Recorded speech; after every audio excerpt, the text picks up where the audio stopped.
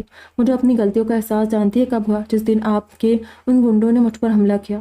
اس دن خود کو مار کھاتے دیکھ کر میں نے جو خوشی آپ کی آنکھوں میں دیکھی تھی، اس نے مجھے ششدر کر گیا۔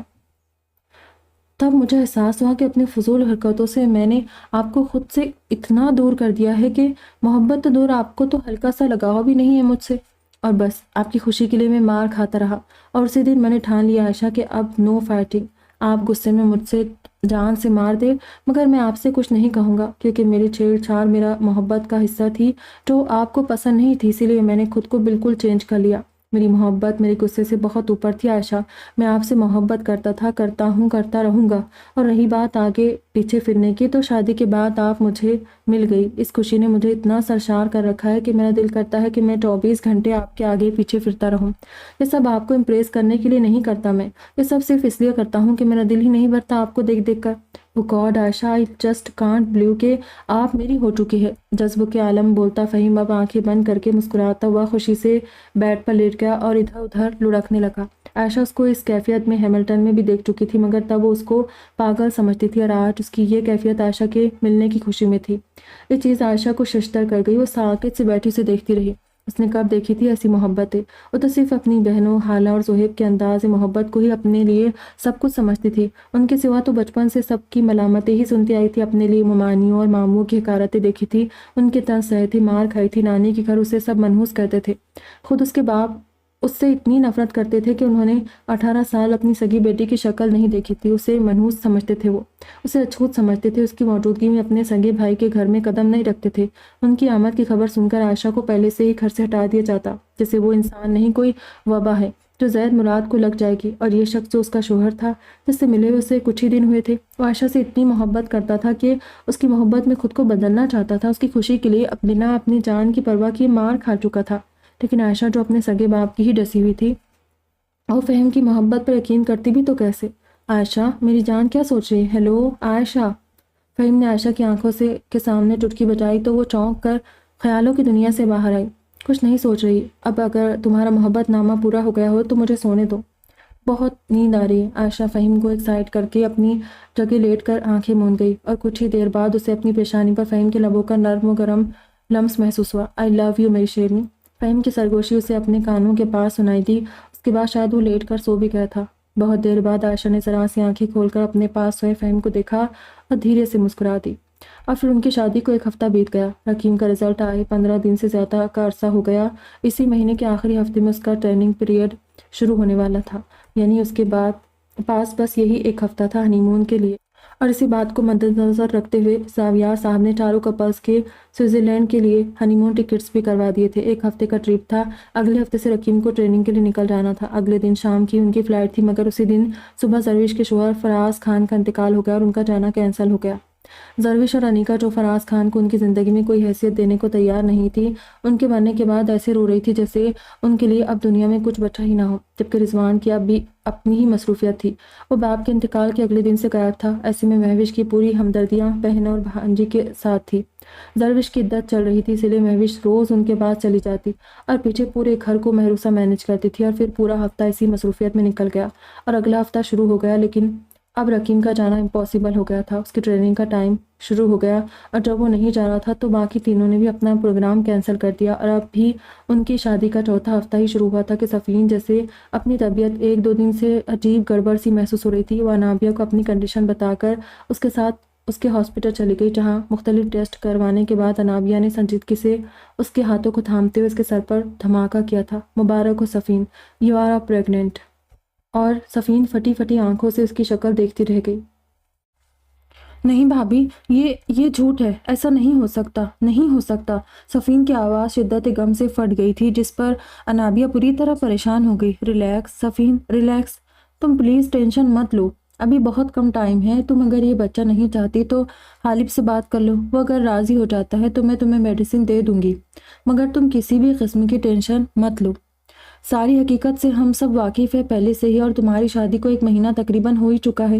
اتنے ٹائم میں پریگنینسی کوئی بڑی یا تعجب کی بات نہیں ہے، بس تم تب تک خود کو کنٹرول رکھو۔ انابیہ نے صفین کو تسلی دی تھی، جس پر وہ خالی خالی نظروں سے اسے دیکھنے لگی تھی۔ اچھا رکو، میں خود گھر لے کر چلتی ہوں تمہیں، تم اکیلی مت جانا، رکو میں ہادی کو اپنے جانے کا بتا کر آتی ہوں۔ انابیہ صفین کو تسلی دے کر باہر نکل گئی، جبکہ صفین نے اپنا سر دونوں ہاتھوں میں تھام لیا۔ ابھی نہ جانے مزید کتنی آزمائشیں اس کے نصیب میں لکھی تھی۔ آؤ صفین، چلو میں نے ہادی کو بتا دیا ہے، تم میرے ساتھ چلو۔ انابیہ صفین کو اپنے ساتھ لگا کر باہر نکل گئی۔ اینجل یار کیا کر رہی ہے، چلے نا، میں نے آپ سے کہا بھی تھا کہ تیار رہے گا، ہمیں باہر جانا ہے، مگر کن کاموں میں لگی ہے آپ؟ وہ کچن میں کھانا بنا رہی تھی جب عادی کی آواز پر اس کے ہاتھ تیزی سے چلنے لگے تھے۔ آج بھی کھانا بنانے کی ذمہ داری مہوش آفندی نے اس کے سر ڈال دی تھی، جبکہ آج مہروسہ نے ان سے کہا بھی تھا کہ اسے عادی کے ساتھ باہر جانا ہے، جو اس کی وجہ سے آدھے دن سے ہی گھر آ رہا تھا، مگر مہوش نے بری طرح اسے لتاڑ کر کچن بھیج دیا تھا اور خود انیکا کو کال کرنے لگی تھی، اور مہروسہ آنسو پیتی کچن میں چلی گئی تھی۔ بس ہو گیا عادی، آ رہی ہوں۔ مہروسہ کی نم لرزتی آواز پر عادی جو کچن میں ہی آ رہا تھا تیزی سے اندر بھاگ کر آیا۔ کیا بات ہے، آپ رو رہی ہیں اینجل؟ عادی نے اس کی بھیگی پلکیں دیکھ کر پوچھا تھا، اور تبھی اس کی نظر مہروسہ کے ہاتھ پر پڑی جو پشت کی طرف سے بری طرح جل گیا تھا۔ یہ کیسے ہوا؟ اوہ گاڈ، اتنا ہاتھ جلا لیا ہے۔ کک کہاں ہے؟ چھوڑے یہ سب اور چلے میرے ساتھ۔ یہ سب کون سے فضول شوق آپ کو چڑھ گئے؟ ہاں، کوئی ضرورت نہیں ہے آج کے بعد یہاں آنے کی، چلے باہر۔ عادی جلدی جلدی بولتا ہوا کچن کیبنٹ سے برنار نکالنے لگا۔ مہروسہ کے ہاتھ کو دیکھ کر اس کا دل بری طرح تڑپ اٹھا تھا۔ وہ دھیرے دھیرے اس کے چھوٹے چھوٹے ہاتھوں پر کریم لگانے لگا۔ کیسے ہوا یہ؟ اس نے دھیرے سے مہروسہ کی نم آنکھیں دیکھ کر پوچھا۔ کباب تل رہی تھی تو آئل گر گیا۔ وہ بھی دھیرے سے بولی۔ کک کہاں مر گیا ہے؟ عادی نے اس کی آنسو پوچھتے ہوئے غصے سے پوچھا۔ اسے انایا آپی نے بلایا تھا، انہیں بریانی بنوانی تھی اس سے، اس لیے میں نے سوچا میں یہ کام ختم کر لوں گی، مگر ہاتھ جل گیا میرا۔ بولنے کے ساتھ مہروسہ دوبارہ سسک اٹھی۔ اوف اینجل، یہ کیا شوق چڑھ گیا آپ کو؟ اپنے شوق کی تکمیل کے لیے خود کو ہی چوٹ پہنچانے لگی ہے۔ بس بہت ہو گئی کوکنگ، کک دیکھ لے گا سب۔ آپ میرے ساتھ روم میں چلے، اور خبردار جو آج کے بعد آپ نے کچن میں قدم رکھا۔ عادی نے اس کے آنسو صاف کر کے اسے اپنے سینے سے لگایا۔ وہ اس کے کچن میں آنے پر پابندی لگا رہا تھا، جس پر مہروسہ کا حلق خشک ہو گیا۔ اب وہ اسے کیسے بتاتی کہ کچن کا کام اس کا شوق نہیں، اس کی مجبوری تھی۔ مہوش اس کو ڈرا کر کھینچتے ہوئے کچن میں لے آتی تھی۔ عادی اسے اپنے ساتھ لگائے کچن سے باہر جا رہا تھا جب مہوش کی نظر ان دونوں پر پڑی۔ عادی بیٹا، وہ دور سے ہی عادی کا آواز دے بیٹھی تھی، جس نے پلٹ کر انہیں دیکھا۔ ممی، اینجل کا ہاتھ جل گیا ہے، میں انہیں اوپر لے کر جا رہا ہوں، پلیز آپ اینجل کو کچن میں جانے مت دیا کریں، ان کو عادت نہیں ہے یہ سب کرنے کی۔ دیکھیں کتنی بری طرح ہاتھ جلایا ہے اپنا، میں نے انہیں سمجھا دیا ہے، شوق واک گیا بھاڑ میں، آج کے بعد یہ کچن میں نہیں جائے گی۔ ٹائم پاس کرنا ہے تو اتنے لوگ ہیں برابر میں بہنیں، وہاں چلی جایا کرے، اور ممی آپ جب گھر میں ہو تو خصوصاً ان پر دھیان دیا کرے۔ عادی مہروسہ کو محبت پاش نظروں سے دیکھتا ہوا بولا، جو گردن جھکائے کھڑی تھی۔ اس نے غلطی سے بھی سر اٹھا کر مہوش کو نہیں دیکھا تھا، اسے پتا تھا کہ وہ اسے گھور رہی ہوگی، اور وہ ان کو دیکھ کر اپنی شامت نہیں بلانا چاہتی تھی۔ شور بیٹا، اب یہ کچن میں نہیں جائے گی، مگر عادی میرے خیال میں ایک لڑکی کو یہ سب چھوٹے موٹے کام آنے چاہیے، اتنی نازک مزاجی بھی اچھی نہیں ہے۔ خود تمہاری بہنوں کو ہم نے تمام فیسلٹیز ہونے کے باوجود بھی سب کچھ سکھایا تھا، اور دیکھ لو ماشاءاللہ اپنے اپنے سسرال میں خوش ہے وہ۔ بہو کی ماں نے بھی انہیں کچھ سکھانے کی کوشش نہیں کی کبھی۔ ابھی تو تم ہو اور ہم ہیں جو انہیں کچھ نہیں کہتے، ورنہ صرف صورت کا چارٹ تھوڑی ڈالنا ہوتا ہے، انسان کے اندر ایکسٹرا کوالٹیز بھی دیکھنی پڑتی ہے۔ مہوش مسکراتے ہوئے تنزن بولی۔